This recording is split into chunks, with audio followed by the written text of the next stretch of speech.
is buffer time? What is buffer time? Is what buffer time? Welcome back, Buffer Timers. We're here to talk about the 2006 Colmini movie, A Lobster Tale. Wait, I'm being told that's not correct.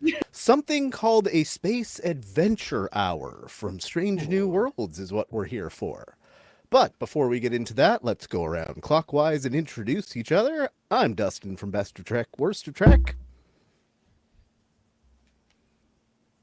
This is Scott from Opinions No One Cares About.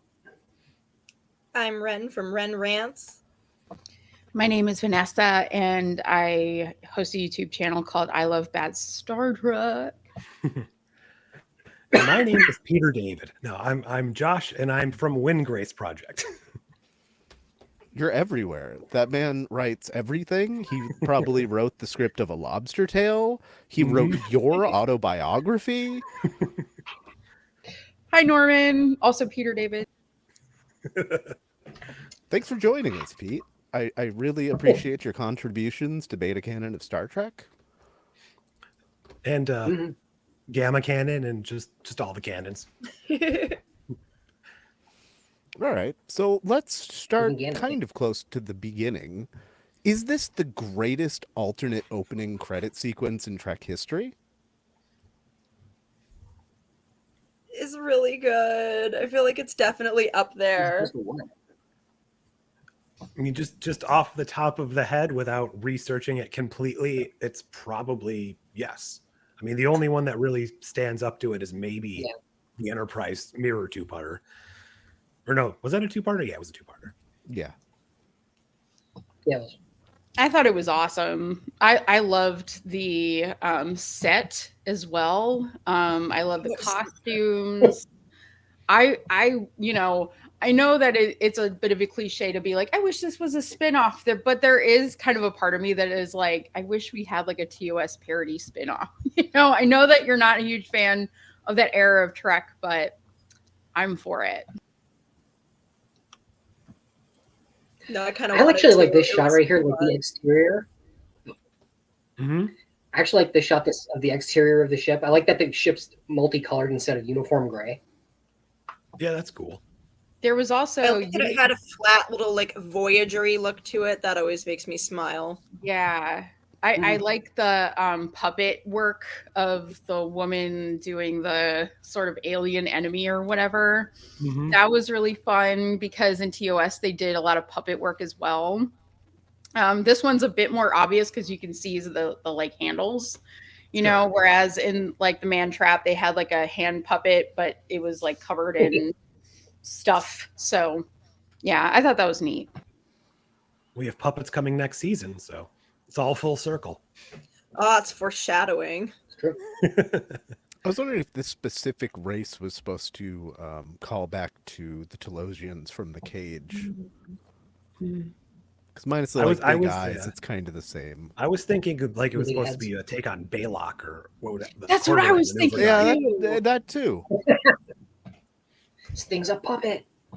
I actually love this character design, honestly. Like if you did like a modern, like a luxury spec version of this, it's a really neat design with the like hand eyes. Like it's kind of fun. Hand eyes. It's a lot of coordination, hand eyes. Yeah, I would say for me, this is like the best sort of alternate opening for me. I really enjoy the parody angle, at least this portion of it. Very much. As far I like that they committed to the full opening. It wasn't just like 10 seconds and then they cut away. They went for the full cold open, the full opening sequence. Just as far as the opening credits part, like not the intro teaser included, I'm gonna go with Enterprise. I watched them back to back, the Inner Mirror Darkly one. And that one, it's just got a little bit more going on. This is beautiful. It is a wonderful nod and callback to classic Trek. But that one's just a smidge better, and they are the ones in the runnings for the most interesting alternate. See, the only reason I would maybe put this higher is because this is all new work. And In a Mirror Darkly was a lot of stock footage and then a couple of CG scenes, right? If I'm remembering correctly. And a lot of that, even stock stuff from Voyager that they reused from CGI. Okay. I have a question that's sort of like relevant to the later part of the episode. If this is from where in the holodeck simulation would this have happened? I guess the sequence that they watch later, we see the the scene happening, and then we see the behind the scenes before Scotty's message. So maybe we just maybe it started with that sequence, or maybe they're just fucking with us. I'm assuming the entire series is probably a real. The entire series is that one episode. Oh no, got canceled after an episode. One season. Yeah, maybe it is just like a full tape, unedited reel that they saw of that particular episode. Right.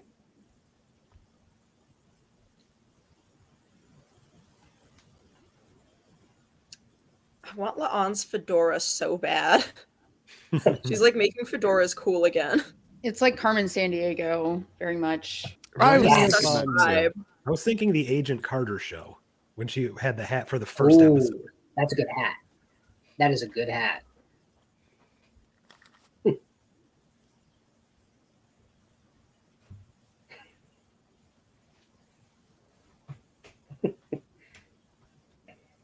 Sorry, I think one of my cats caught a mouse. That's fun to deal with while I'm trying to live stream. Dinner. Bring enough for all of us. Yum. I just had to kick a cat out of here. Oh yeah, Dr. River Song's Melody Malone character. I can see that, Norman. Ooh. Yep. So as far as the pre-credits teaser part, I think that might be the best intro in Star Trek, though. Not including I also credits. Appreciate the it's outro. So good. Captain, we need our brain cells for many science reasons.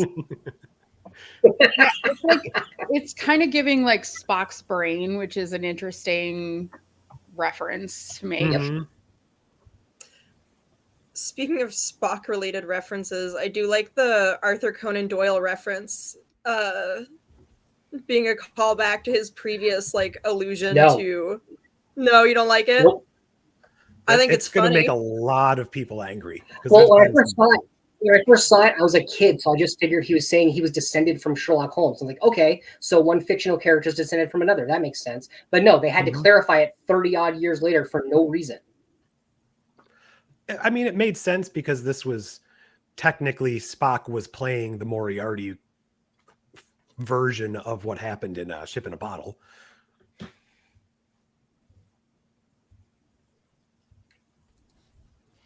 All right, now that I thought it was fun.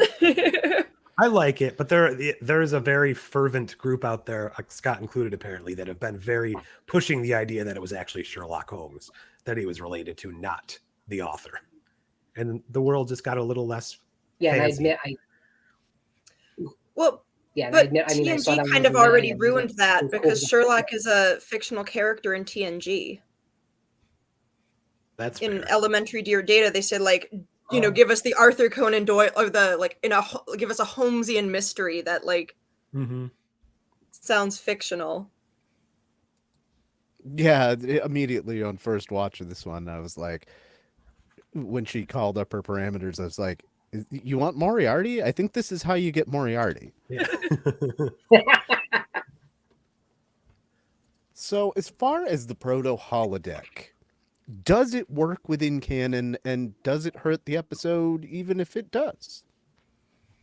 I don't care, honestly. I mean, I think it sort of vaguely doesn't work super well in terms of Scotty being involved and I don't know, I guess the level of sophistication already feels dubious, but I do like the wonder at the new technology, which we usually don't get with the holodeck since it's such a casually used thing by the time TNG rolls around, and that's kind of fun. But ultimately, yeah, I don't care that much if it fits into canon. But in TNG, they're looking at it like it's brand new. That version of it, yes. I feel like this could have been handled very differently. This could have been, instead of an experiment on the ship where they're doing a really highly experimental power draining thing on the ship while they're running a very high risk maneuver, which is something that Discovery also did, which forces stakes unnecessarily and makes the captain and the first officer look like they're just, winging it again. They could have visited an alien world, for example, the Zerillians that were mentioned in Enterprise. And Bartel could have been like, hey, I'm pregnant with an alien too, LOLs. And yeah, right. They could have handled this as a diplomatic mission, because the name of the show is Strange New Worlds, and we have been not getting a whole lot of that this season. But they did, make a slight reference to the rec room and TAS early in the episode, which I thought was kind of funny. But they ultimately went with holodeck and TNG lore. I feel like they really forced it in here to just do the thing that they wanted. Yeah. I agree. They did it in a really unimaginative way. I agree that they did have to kind of jump 32 hurdles to make it fit within canon, but I don't think it necessarily is that out of the realm of possibility for a holodeck of some sort to exist at this point in time. Like when the trailer came out at the beginning of the season, my thought process was it was going to be a prototype holodeck, but not on the ship. I thought it would have been a showcase thing at the centennial celebration, kind of like a World's Fair showing off fancy new technology. Fun. But putting it on the ship was probably the biggest stretch for me. But at least they showed that it didn't work perfectly. Yeah, I'm fine with the experimenting with it being on the ship. I agree though that doing it next to a star related mission is bonkers. There's so many other missions they could have done that would have been safer and could have still had some kind of stakes that doesn't make Starfleet look comically reckless, outrageously reckless, negligent. But yeah, I did like the bit at the end though where La'an's like, yeah, this technology isn't ready, and Scotty's like, well, you could do it. They kind of did the sort of spore drive thing where they just sort of found a way to get rid of it. And I kind of wish that, I wish it was just handled differently. Kind of like what they did in Hegemony. Maybe someone will be ready for this technology in the next generation. Or Crusher's bisexuality. Somebody someday might be evolved enough. One day, perhaps we'll have a directive for this situation. Perhaps even a prime directive. Yeah, it didn't stick out and twist my brain in knots the way Q being related to Trelane and how that all works. And I still I don't even want to think about that again for a while. So yeah, no, it's not that much of a jump. It works. It allows them to do the thing. Is it better than a lot of other holodeck episodes? And that's really kind of the important question. Is it one of the best of the Badgie episodes? Yeah, it absolutely is. And one of the little things I liked was that, nothing that had to do with the neutron star affected the holodeck at all. That wasn't what caused the malfunction. It was all on the ship. They dealt with a burst of gamma radiation, and somehow that didn't affect anything. And nobody got turned into the Hulk. Who knew? Yet. Nobody got turned into the Hulk yet. Yeah, that'll be next episode. Somebody's going to get really angry and rampage through the ship. Maybe that spurs the growth of the Gorn babies, and they all just burst out next episode. Yeah, I love holodeck episodes. I think they're super fun. They just make me really nostalgic because they were always some of my favorites as a kid because they tended to be the lighter and sillier episodes a lot of the time. you know, like your fistful of datas, etc. Yep. And yeah, I thought this one was really good. I think my favorite thing about it, like, I love La'an and I love La'an episodes. And this one, it was just really fun kind of getting to her to, like, getting to see her rediscovering her inner child and having fun with something. And just, like, it was nice. I like when the traumatized character has a good time. Mm-hmm. A good Christina time playing Chong with just murder. generally knocked it out of the park in this one. I loved her switching accents, and she really did that well. It wasn't, but on that same note, like Babs did not do a very good English accent. The Umbanga character, what is it? Whoever Bo or what? I can't even remember his name. It's so ridiculous. Bo. Yeah. I just sort of like when Grace Josh originally said, you know, there are some things about this that I really wanted, like a murder mystery. I don't really care about La'an and Spock. I don't give a I just don't care. What I wanted to see was, like, you know how when they solve the mystery, they show the little scenes of this person did this and this person did this and this person did this, and you sort of like follow along with the logic of the detective, and you sort of like marvel at their deductive reasoning, sort of like a Poirot, or, you know, those detective shows that like sort of figure things out at the end. But with this, it was just like, oh, it was sort of like The love interest. Yeah. Oh, you're just sort of a glitch and you're cold. So that's how I know you were programmed in here, because I wouldn't suspect you. I hated that. I hated that so much. I don't know. Like, if you rewatch it, there are a lot of little hints to it. Like, he's there when she first walks in the holodeck. Yeah, but I don't want to ask for his assistance. Yeah, there's like some things that I like, you know, figuring out myself, but I also want to see the detective be the one to figure it out, because her childhood dream was to be this person, because they were the one who sought justice and was the outsider and figured stuff out. So like we saw a little bit of like clues being accumulated in the beginning and getting some testimony, and then all of a sudden she's like, oh, it's Spock. I hated that, honestly. Yeah. I thought it was I think I have a theory about that. Oh, go ahead. Well, I have a theory that, like, when La'an hugged Spock because she was relieved that he didn't get like more seriously shot, that he didn't actually feel real, that he was just like hard light, and there's like a difference between, you know, hugging a hologram and hugging a person, and that's how she figured it out. She did say that he like didn't feel right in her arms. But she does also like then immediately cite all of the other reasons that like click into place, like, oh, you sabotaged the chandelier, oh, like we were separated before Lee died, like all of that stuff. Yeah, like, I wanted to see like the little scenes of him actually sabotaging the chandelier, like show don't tell. Yeah. I was kind of disappointed because I went back like hoping to see Spock like in the background, maybe like poisoning the drink, and like that would have been nice if it was, because it is something I would have totally still missed, because I too would not suspect Spock, right? But you see like Han putting the poison in, it's just like this. Yeah, oh my god. Yeah, like some little thing like that would have helped, but like overall I'm personally not mad at it. I think like it was set up like well enough that like it doesn't feel totally out of left field once the reveal hits.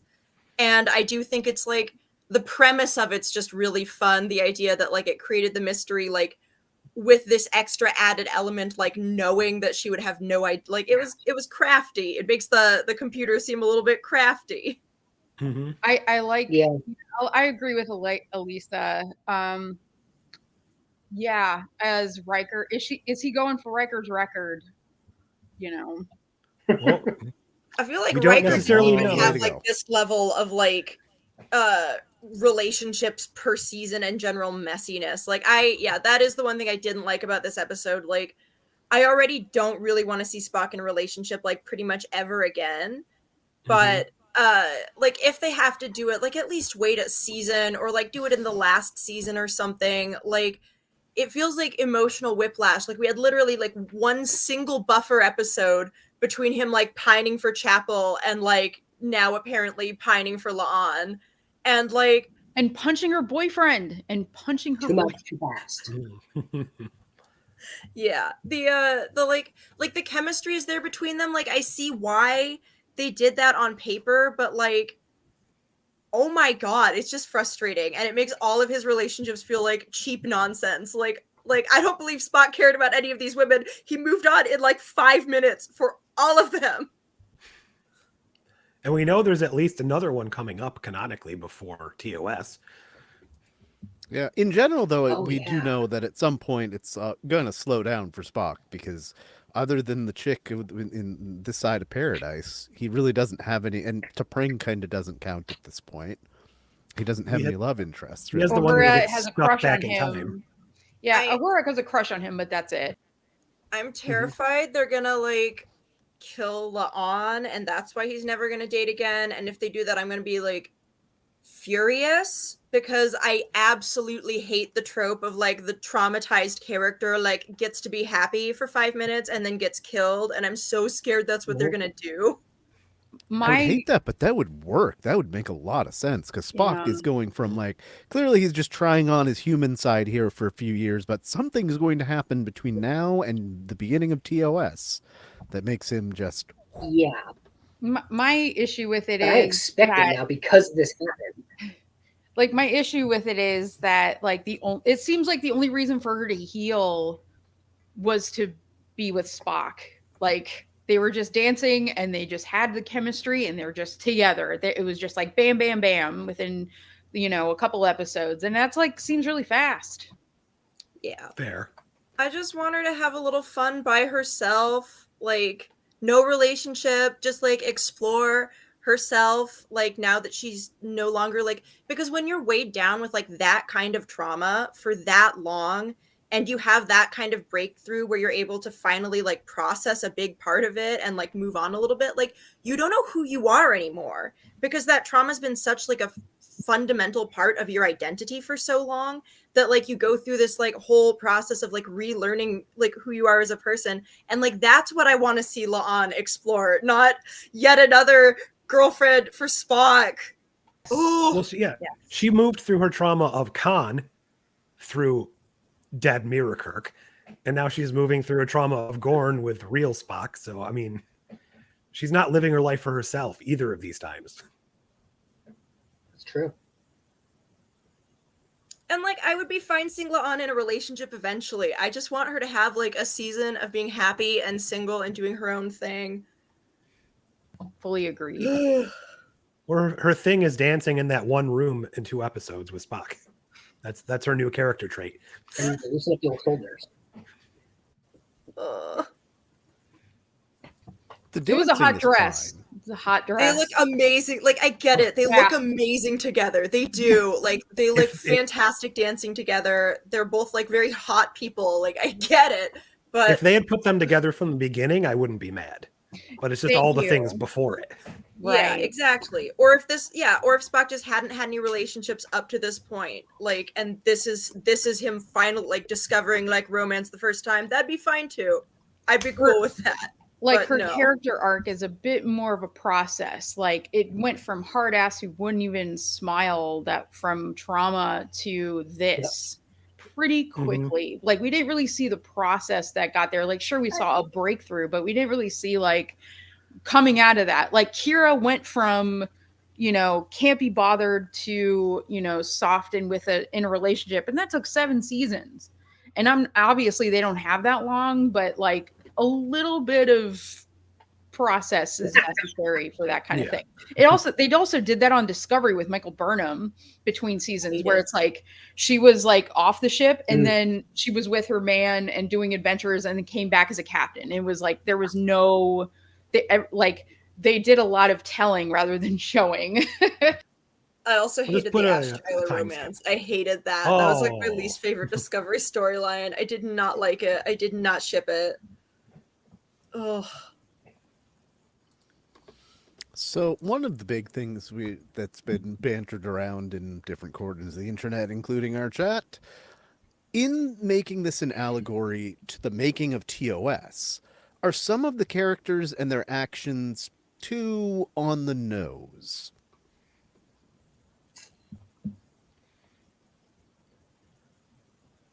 I don't know. They took some liberties, honestly. Like, I think it is a little over the top, but I don't know. I'm kind of fine with it because the whole vibe is like over the top. Mm-hmm. Yeah. I really wish we could get the opinion of somebody who literally knows nothing about like a classic Trek, and this is their first entrance into the show, what they thought of this episode. I thought Gene Roddenberry in particular was a little hurtful because every single scene he's got a drink in his hand and he's drinking. And it's like, it's known that Sure. Gene Roddenberry had an alcohol problem.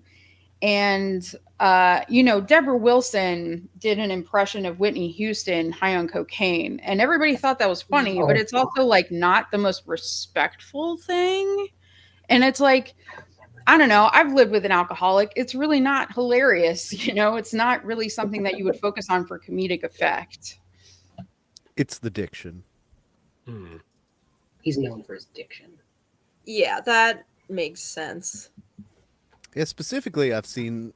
I mean, we talked about definitely the Gene Roddenberry similarity here, but also Paul Wesley going way over the top and leaning into that classic William Shatner trope. Like, as an impression, I think it works. Like, I love when impressions are just like really emphasize that sort of pausing thing that Shatner has said aloud, that he is doing that in order to remember his lines. It's not really like an acting decision. So to sort of paint it in here as like a deliberate acting choice, it's like, is this parody?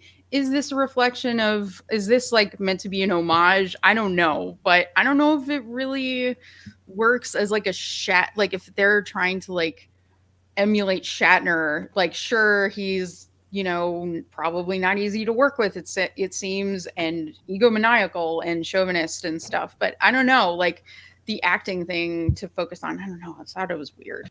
Well, it wasn't just an acting choice. They also made it seem a couple of times like he just wasn't that intelligent either. Specifically, like in the ratings, he's like, what do you mean our show's a hit? Oh, yeah. Oh, you're talking about ratings? Oh. Okay, but like, to be fair, if you listen to Shatner like talk about Star Trek and like the political nature of Star Trek, I don't feel like that's an inaccurate representation of his no. understanding of reality, I guess I would say. The thing that caught my eye was like really the speech from the agent and how it relates to like the motivation with like trying to keep this show on TV. It wasn't just like, oh, we're making money and it's a show and I'm sunken cost fallacy kind of thing. No, this actually like means something. And I think like it's true that Star Trek did mean that, and yes, it had all these pockmarks and still managed to have that message in spite of those things. However, they didn't show any of that on this parody because it's a parody, right? And two, it's like it feels like they're rubbing our noses in what Strange New Worlds refuses to do, which is take the kind of risks that old Star Trek did. True. Like, yes, inclusivity, sure, but that's no longer a risk anymore. That's not the kind of risk that you need to take nowadays. Like, you get it, like, we can push things further, and modern Trek refuses to do that. And the closest we get is Prodigy, and that's canceled. So I don't know. I think there were a couple episodes, especially early on with Strange New Worlds, that were pretty like interesting and a little jaw dropping. Like the one where they kill a child is pretty wild. That was actually based on the Octavia Butler book. Oh, 100%. Yeah, the ones who walk away from Omelas. But it was a good version of that story, and it definitely like did leave you thinking. And I do think that like they have a lot of the classic like Trek elements of, when they do meet a strange new world, trying to like explore those various creatures and like They could continue to do that too. Connection. They could continue to do that. Like now it's just a soap opera. Now it's I feel like I do want to see more of that again. But I think the speech, at least for me, did still work because there was also a lot of good stuff in Discovery that hit pretty hard. There was some stuff even in Picard, which I'm not the biggest fan of, that hit pretty hard. And I feel like the representation at this point is also like filling in a lot of gaps that have been pretty glaring for a long time, which is nice. I agree it's not enough in terms of like really elevating it to like peak Star Trek, but I don't know. I thought the speech was pretty nice, and to me it felt kind of like a fuck you to Paramount for canceling all of the Star Trek all of the time. I mean, it is just kind of a pretty accurate representation of what it took to make this an early TNG. It was chaos behind the scenes. You know, you've got these just huge competing egos between studio producers, the talent, namely Shatner, Gene Roddenberry especially, the man, like, great, to me, great world builder, not the greatest writer, and definitely not the best showrunner. That was And actually one of also, my like, favorite a lines of menace it in the series. behind the scenes, like, frankly. Well, sure. I mean, Him and then Maislish. Yeah, I was going to say, after I watched this, I rewatched Chaos on the Bridge, which is about TNG season 1, but it has a lot of similarities. Yeah. It just chaos. But I did really appreciate that line from Not Gene when he's like, nobody understands my vision. Yeah. I just like when TOS originally came out, there was like tons of things that were going on at the time that they were directly commenting on. And that's not what we're getting now. We're getting sort of like repackaged similar messages, sort of refashioned for now. The representation is better, but I still don't see the parallelism between like directly making a messaging about what's going on right now. Yeah, I think I said something similar on your video that like back then they were writing from their own experience. And now most writers are writing from other things they've seen. So it's like at least 2 levels removed from real world influence. Yeah. I would definitely like to see more like Strange New Worlds earlier episodes. I feel like season 1 had quite a few that actually did have like explicit allegory and commentary, and season 2 had a lot less and was way more focused on Spock's various romances. And now, it's frustrating that this season is also so far a little too focused on Spock's various romances. So I hope we get a little bit more in the way of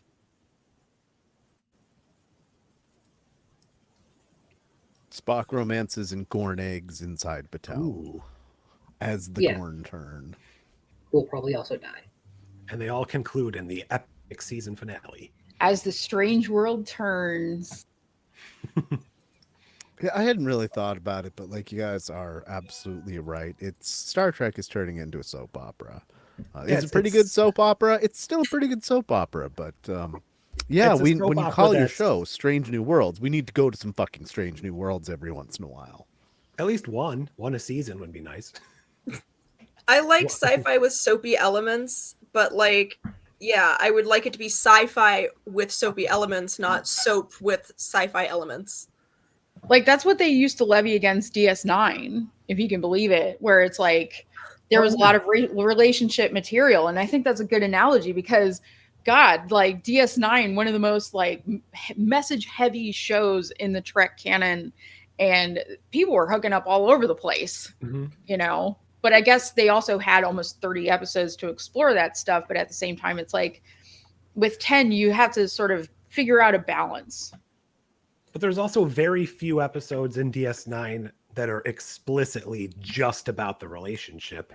And when they are, it's something that's been building forever. Like when Spock and Kira finally get together in Vic's place, like 6.5 seasons in or whatever.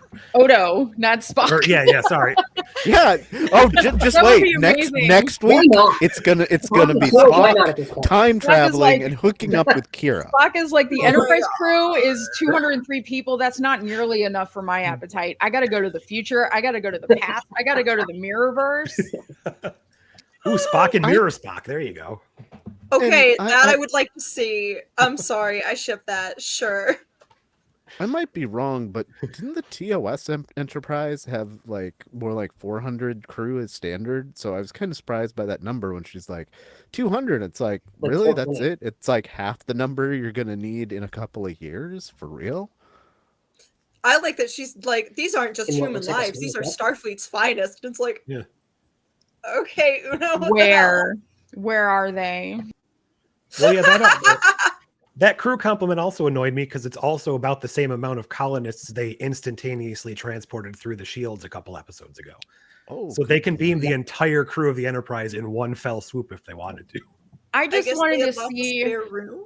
I just want to see like a little bit of inertial dampener sort of like malfunction after they get that much more people on. Like, oh, that's a lot of weight. To address discussing Trek's point here, I feel like it's the other way, or at least on this particular episode, it's the other way around. I can't imagine being a new Trekkie, or like just kind of getting into Strange New Worlds, and then if I didn't know that all this deep history of Star Trek, that this would be a good episode. This would be a mid-tier filler episode somewhere around, like the Western episodes and just the other stupid holodeck episodes. Like it's fine. It's better than most of them as far as like adventures go, but this particular episode, Well, considering it's like it's two the of other them way. mashed together. On a grander No. scale, I do agree with this point, though. Like, it does feel like they've been going for a more broad audience. Yeah, it's half soaps and half weird conceptual gimmick episodes. And if they were going for like a broader audience, I think they would advertise this a bit better. I feel like they typically aim at Trekkies, but then deliver this. You know, it's a very strange marketing strategy to be like focusing on releasing things at Comic-Con and like little commercials here and there that you might get on Paramount, but like, yeah. This is the one they're pushing, though. This is the one they're throwing out for free everywhere you can get streaming. It's on YouTube for free. It's on on YouTube. Every random streaming service for free. So if this is your entry point to a new Star Trek, it's kind of an odd Honestly, choice. Yeah, I don't it shouldn't be know. one I that's so think heavy it's on pretty content. self-contained. Like, I feel like the amount of time it actually spends on the like commentary of like the creation of the show is like what, a minute or two at most. And it's not even exact to the real story. It's just kind of a vague story about like putting a show on the air, right? Mm-hmm. And it might encourage people to look up the actual history of Star Trek. Like, I already knew about the Lucille Ball thing, but I was like, wait, did she actually sell her house? No, she didn't. There were like a few other little things that like they changed. So like, to me, it didn't bother me. I think it all was for the purpose of creating that last frontier framing device. And even if you haven't seen the original series has been like parodied so many times. Clips are everywhere. It is definitely like in the cultural zeitgeist to the point where I don't think like a new fan would find it unapproachable. So like, to me, I thought it was fun. I didn't think it like would alienate new audiences, but I did think it was a nice nod for those of us who would get all of the little things like the Riker maneuver and the bloopers or Kirk stealing lines. That was like amazing. I loved that Riker maneuver. I loved how all the panels fell off and it was just some random like regular chair. I do like how they meshed the show into the creation, because I was wondering if it was just going to be two completely unrelated storylines. They did a murder mystery and then they also did a sci-fi. So to have them be intrinsically linked to the same story was actually pretty good, I thought. Like I wasn't necessarily looking for a glazing of these characters to make them look flawless and like they've never done a thing wrong, but like they just seem to focus on their flaws and that's it. If they could contextualize them and say like maybe his acting he wants to be better, or Gene wants to overcome alcoholism. Instead it was just like, nope, they just drink and he's just an asshole and that's it. Yeah, I think that's a valid criticism.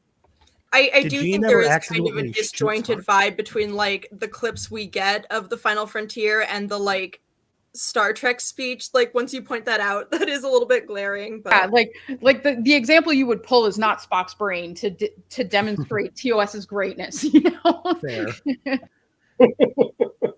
I feel like this is one of the episodes that could have benefited from being a little longer, and it was actually like one of the shorter ones. So I wonder if they did cut any significant. I think they're all clocking in at like 59 minutes this season, and it's just it's kind of odd because with streaming, you don't have commercials. I don't understand why they can't just go a little bit over if they have like a few more scenes to add. I don't get it. Yeah, Didn't Picard Discovery do varied that quite a bit? wildly. Picard varied from like 37 to like 117 in a runtime over season 3. Yeah. True. Like Gemini is also only part 2 is also only 59 minutes, and I'm like, that felt like it could have like 5 or 10 more minutes, like the episode really could have benefited from. So specifically, we've like kind of gotten into some of the Gene Roddenberry stuff here. Let's turn it on the actor himself. Is this the best thing Anson Mount has ever acted? I haven't seen a lot of his work, but it's the best thing within Star Trek that he's acted. Yeah, it was pretty solid. It was pretty funny. I mean, it's probably the best different character he's played. I mean, it's better than the fantasy realm one where he was the wimpy guy. Right. This was a much different. I know he's still kind of the wimpy guy. Yeah, that's what I was thinking. But this is better to me. I like this portrayal better. Like, I used to take a bunch of acting classes, and one of the most challenging things that I've heard to do on camera is to act drunk. And so I'm of the mind that it's to portray an alcoholic in particular is very difficult too, because that's somebody that's actually acclimated to drinking that much. I felt like he was on something else too, like maybe he's on drinking and that's the thing. or something. You know, Gene apparently also allegedly, I don't know, but allegedly also had a substance issue. So it's like, you know, that's a really difficult thing to sort of embody and be able to carry a character. So I don't know how convincing of that it is, but like I can appreciate the amount of work that went into embodying this like parody, I guess, of Gene. I don't know how good it is though.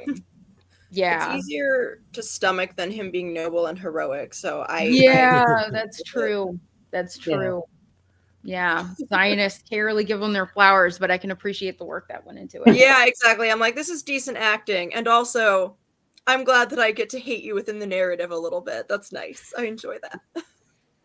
Honestly, though, like the first thing I remember seeing Anson Mount in was when Disney did, well, I don't know if it was Disney or just ABC at the time, was putting some of the MCU on TV, and they did Inhumans.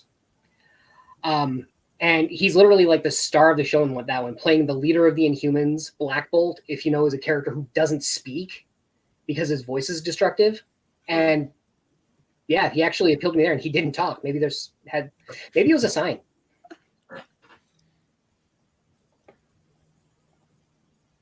Yeah, I mean, this was played hammed. This whole thing is just wildly over the top. I mean, it's Dixon Hill on steroids. Like Rebecca Romaine's death scene is hilarious. Oh, that was so funny.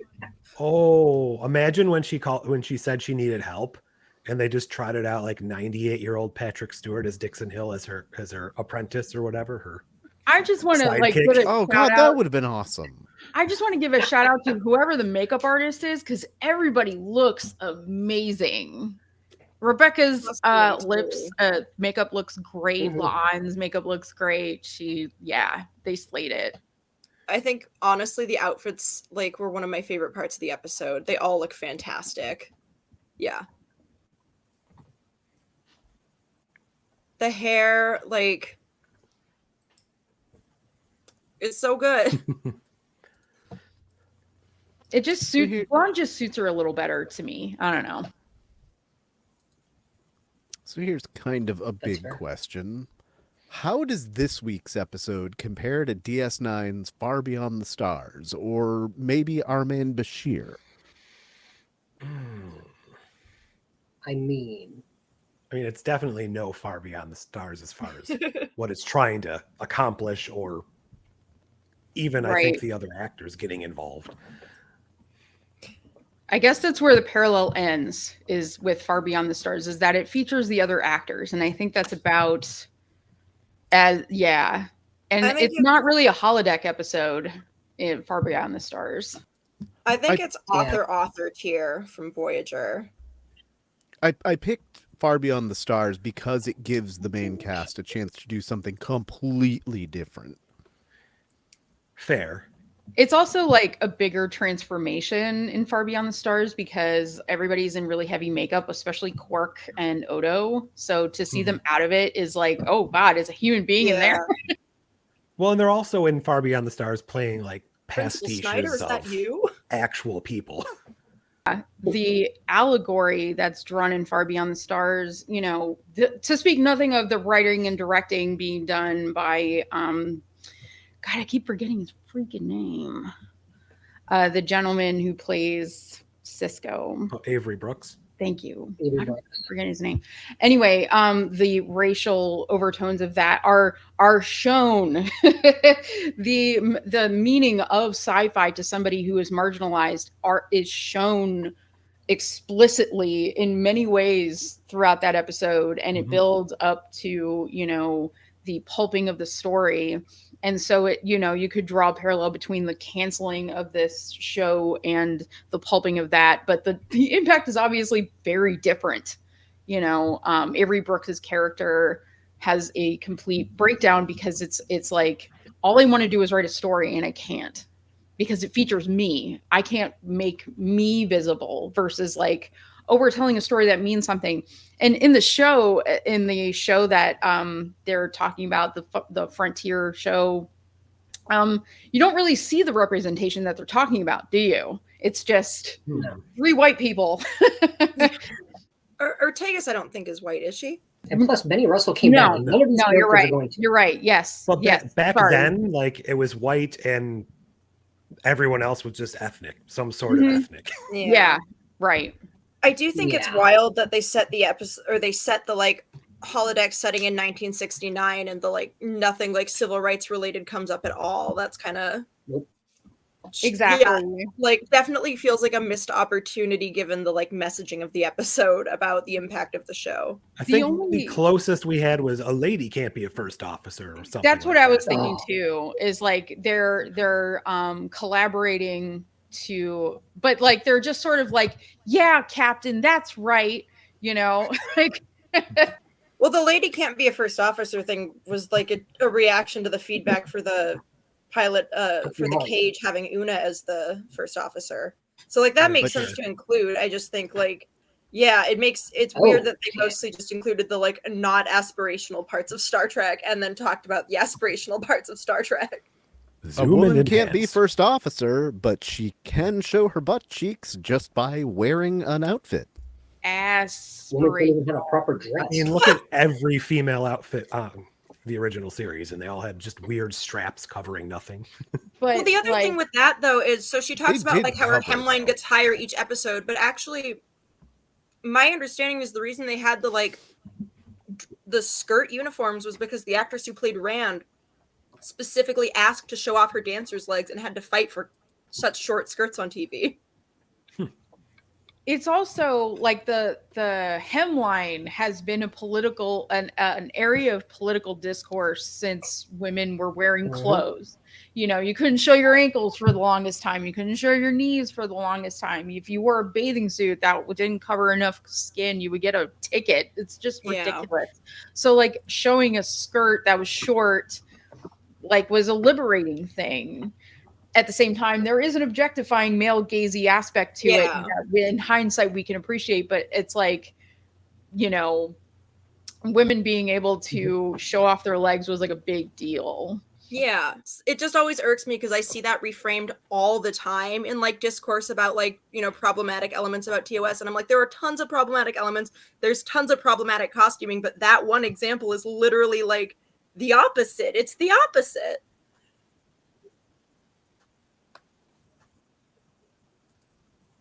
I mean, we're not quite to the late 1980s where men can also wear the super short skirts. Bring it back. Bring that back was so good. I want more scans, man. More scans. That should be the Academy's uniform. Every character in Academy should have that uniform. Have a scan. Yes. I do love that The scant lives on in Futurama for all of the Duke crewmen under Zap Brannigan, though. I'll always appreciate that.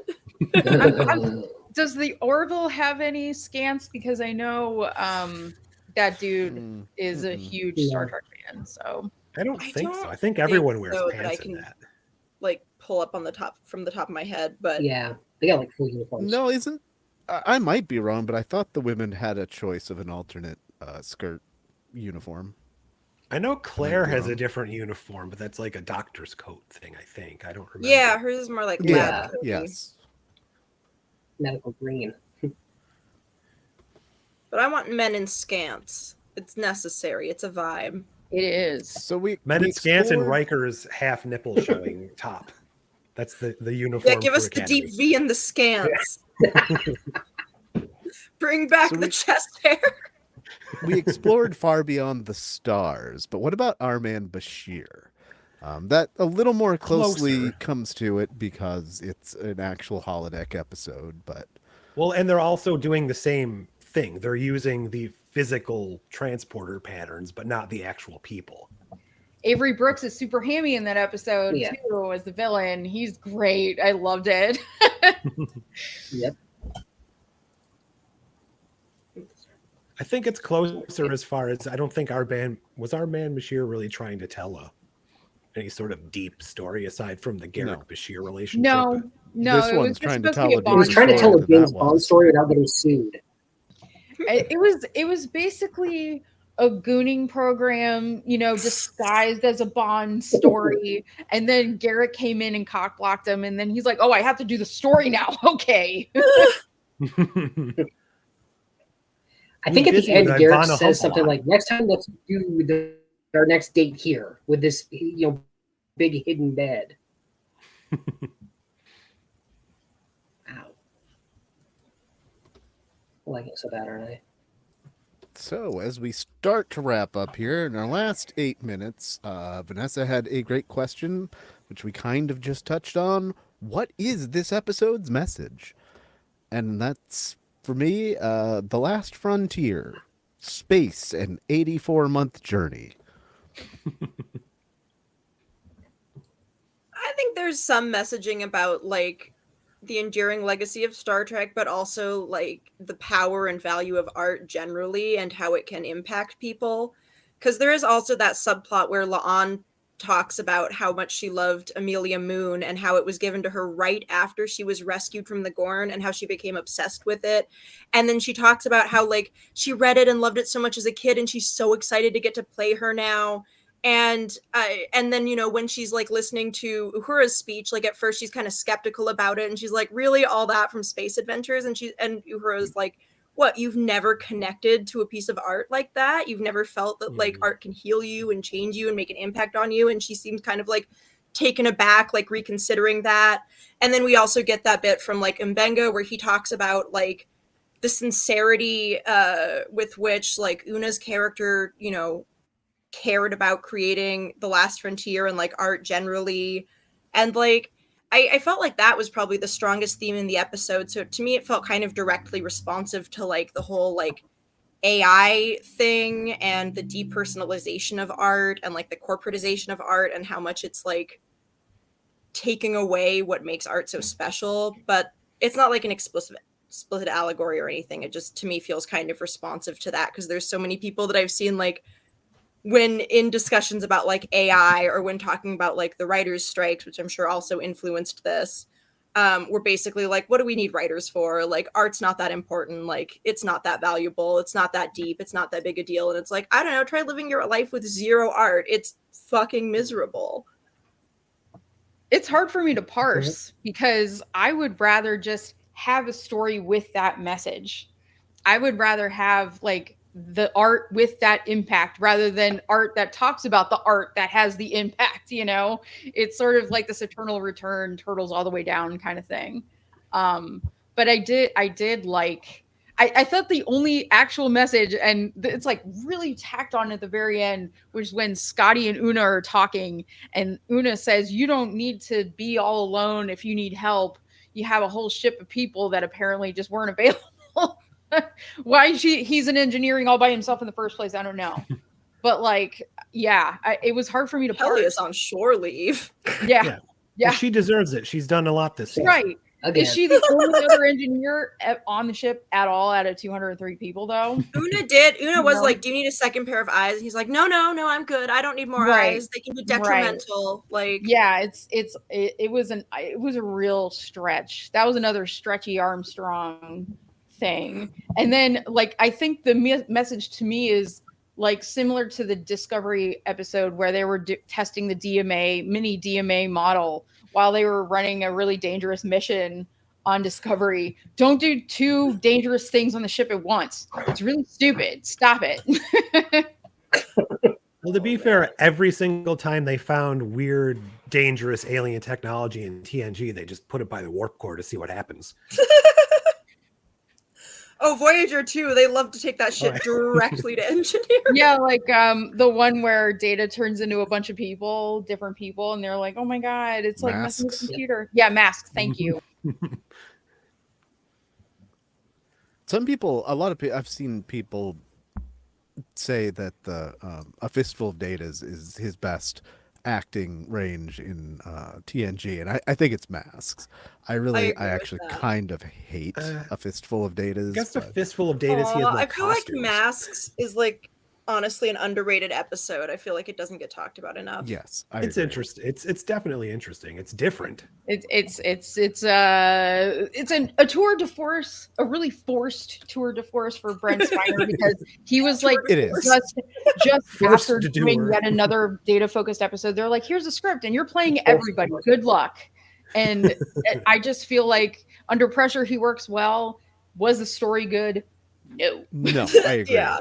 Objectively, it wasn't, but the performance is like worth talking about. It was really good. It seems like a Shatner strategy they would have had. It's like, all right, you're playing everybody in this episode. Now shut up. And yeah, that kind of translates here, where like Big Mama's everybody's got these big emotions and playing these over the top characters, and yeah, I think Masks is actually a really good simile here.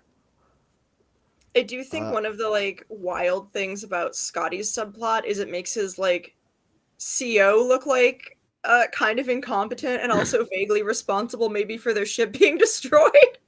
And why he's going to start drinking. Yeah, he's just like, oh yeah, she said she was going to check this thing and she didn't, and then we all died. Like, and Ortega's is there. Well, next episode we get Sportagus, so look forward to that. So we kind of just touched on it. The only other question we have left here is Pelia actually a main character anymore? Or have we unofficially already transferred things to Scotty? They clearly do not have Carol Kane money anymore, or had already decided that they weren't going to have Carol Kane money this season. They clearly do not want to pay her for some of these episodes. Like, shore leave, are you kidding me? No, I think the writing's on the wall. I think by the end of the season, if not sooner, she's going to be like permanently gone from the ship in some way, which sucks. I like her, but I feel like she's been like terribly underutilized, and that trend is going to continue. I mean, we know she has parts in two more episodes. She has the phone thing, and she talks about doing acid in the 4.5 Vulcans or whatever it is. Good for her. Right. To answer that question, though, no. They showed the holodeck in Prodigy as well. Like, the whole episode, like, Kobayashi's Dal on the holodeck running the Kobayashi Maru. There's a couple. There's the other one where they get stuck in the holodeck, too, and they don't realize it. Oh, yeah. Nope. I lost it. I think you muted, Dustin. Picard had it, too, because they had to recreate the set from his home on the ship, so they just did it in the holodeck. They recreated Guinan's bar. I just wonder, like, where in the timeline are we if Artegas is already back on helm? Because she had a reluctant. They said it was important because she's such a good pilot. Her little punishment commuted in in the previous episode. Yeah, it was like blink and you miss it line. I thought it was kind of absurd, so I commented on it. But she just like. They're like, oh no, we just needed more people, so like even Ortegas is back on duty. Right. I mean, maybe that's why they double the ship complement in between this series and the next one. So they have more pilots. So they had more tickets. Free to be able to discipline people. I think it would have been nice just to have like a shot of her in quarters, you know, or beating the bag in the rec room or whatever, just like getting out her angry. So like it's just a continuity thing that bugs me because it was Maybe like have a Gorn over her shoulder. Yeah, it was like a big deal. It was a big deal for her to Yeah. be disciplined, and then it's like, I guess never Just mind. kidding. Ortegas is back on duty because even here in a holographic alternate fictional universe, she's the doctor and she still flies the ship. That's how dedicated Ortegas is to flying the ship. You can't. I want to keep her down. know who she beat in the WWE to get that belt, though. Maybe she robbed Hulk Hogan's grave.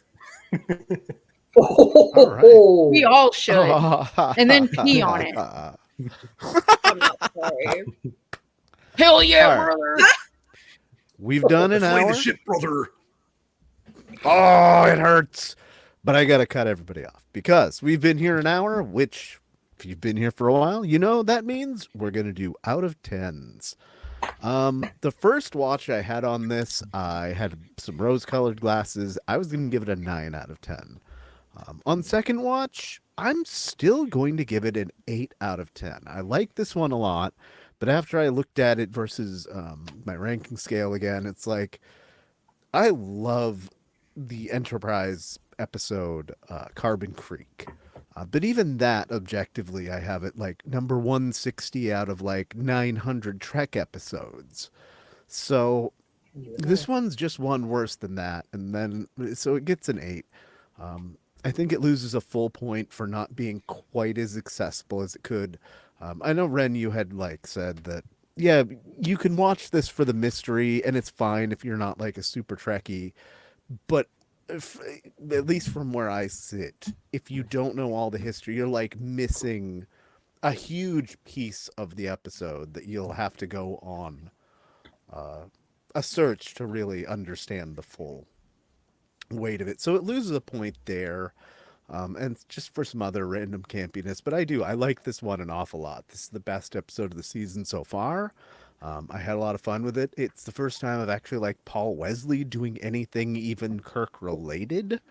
So, yeah, go ahead, Scott. All right.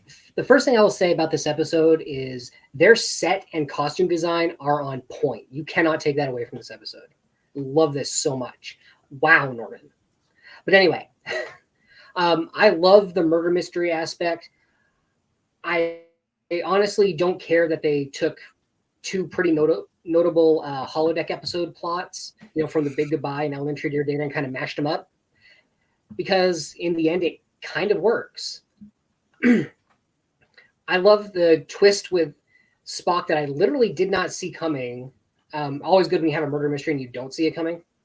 The one thing that got me was when TK Bellows comes in and accuses Amelia of being the one who kills everybody because she's always there when someone dies.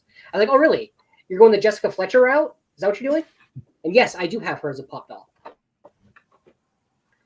The only thing that I took points off for this was the whole new budding relationship between Spock and La'an, which I don't think anybody actually wants. So that took some off for me, but not like a lot, because I still rank it higher than Dustin at 8.5.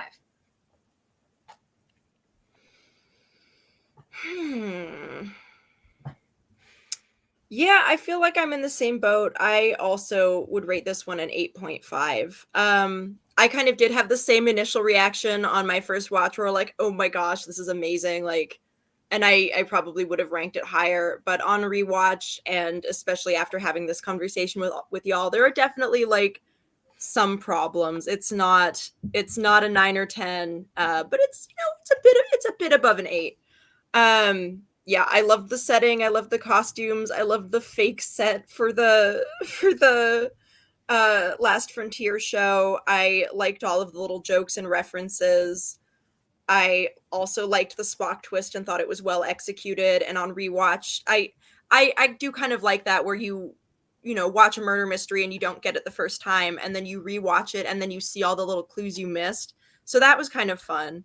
But I do think there are some like incongruities in the messaging, and it definitely could have gone further in terms of doing more of like a hard-hitting allegory somewhere in there. But for what it is, which is like a fun, silly filler holodeck episode, it's really good, and there's just so much to like about it. It's hard. I can't really rank it lower. So my favorite part of the episode was the parody itself. Like, if we got an episode of that, I'd be so happy. Like, the holodeck stuff I could do without. Like, it's fine, but I don't need it. And the romance stuff, enough. I'm over it. Like, the dancing's hot. Juan's hot. Like, it's hot. It was hot. But I've had it. I'm over it. The analogy Ahura was talking about as the producer, like, I wish we just got that in parodic TOS form instead of what we have. It was fine, but then we got into like the parody sort of crossing over into serious. So I wasn't sure, like, is this parody anymore? Are they trying to make a serious commentary? And then we get the serious messaging monologue, and I'm like, what is this? So the tone feels out of joint to me. It's trying to do too many things with Scotty and the experiment, and then going with the gamma rays, and it's just too much. Do one thing and do it well. You don't have to do three things. So for that reason, I'm giving it a 5. I think there's potential here, but it lacks focus. So one positive, I guess I can say, even though this season hasn't blown me away, excuse me, as much as prior Strange New Worlds, I do think this is still a step up from the last episode. So I do think in order, I've liked them in order. So they've been increasing. But I'm still not at the point of anything is blowing me out of the park this season as a stellar standout. And I agree with Vanessa, the tone is a bit hit or miss sometimes. I think part of that might have been due to the actors and probably Jonathan Frakes from some of the behind the scenes stuff where he was like hiding behind plants because they were all laughing so much while they were doing this goofy impressions. Some of it probably just came out of a bunch of people goofing around and having fun, and they were playing things up way more than they normally would have, and they just went with it. But similar to the last episode where the Klingons the zombies ended up not really being the point of the story. They were kind of there as set dressing. I feel like the murder mystery was kind of the same thing there. It was just the set dressing for the goofing around they wanted to do, and all of the messaging and the fun meta stuff was just asides. But then they went so far to build this whole separate ending, this whole separate beginning with the fake ship, and doing the original series credits and composing like varied music. So they really went all out, but it felt like they didn't necessarily go all out through the entire thing to craft a truly hit it out of the park episode that's really something that's going to stand up over and above the rest of things we've seen like this before. And using the holodeck, while I've done 32 cartwheels in my mind to really make it fit within canon, and I don't have a problem with that. You can definitely see that it was them just saying, we want to use a thing, so we're going to use a thing. And they made it look like the way you think the TNG holodeck looks like, because that's like a bullet point. You look at that, you know what it is, so who cares if they make it look differently? So I think while they did a pretty good job telling the story, and I agree that going back and watching it for the Spock thing, especially the Spock misdirector, the Spock murderer, that's actually better on a second watch, but I was still a little bit disappointed with the actual murder mystery story overall as a piece of entertainment on its own. So I'd probably give it about a 7.75. Respectable.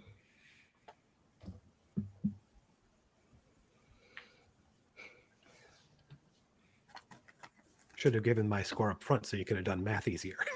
I got you. But you're muted, I think. I am, aren't I? Why wouldn't I be tonight? That's a 7.3, as Scott already got in there. That's to the highest average we've had so far this season. It was a lot of fun, but for Jonathan Frakes to say it's the best thing he's ever directed, even within Star Trek, on my list I count 7 better, and I'm one of the highest. Well, not the highest, but I'm ranking it pretty highly. There's at least 7 other episodes that Jonathan Frakes has directed that I think are better. Not that this is bad. This is a lot of fun. This is one of those episodes that you can throw on while you're chopping onions or something random in your kitchen because it's fun background noise. There is no greater message. It's other than like the history of Star Trek and some of the behind the scenes drama. It is a space adventure hour, super space fun time hour. That's what we're gonna call our spinoff. But also like kind of crapping on history a little bit. Like they get really ripped into the people who started it, which I thought was surprising. But yeah. I mean, it while everything is over the top, it does hit a lot of the points that were a problem behind the scenes. So it just kind of is. But we've got 6 more episodes of Star Trek Strange New Worlds coming. And yeah, I'm actually kind of more looking forward to doing trivia here, which is still like 7 weeks away. But I would like to thank you guys for doing the co-host stuff that we do every week. And I would like to thank all of you for tuning in. And until we see you again, live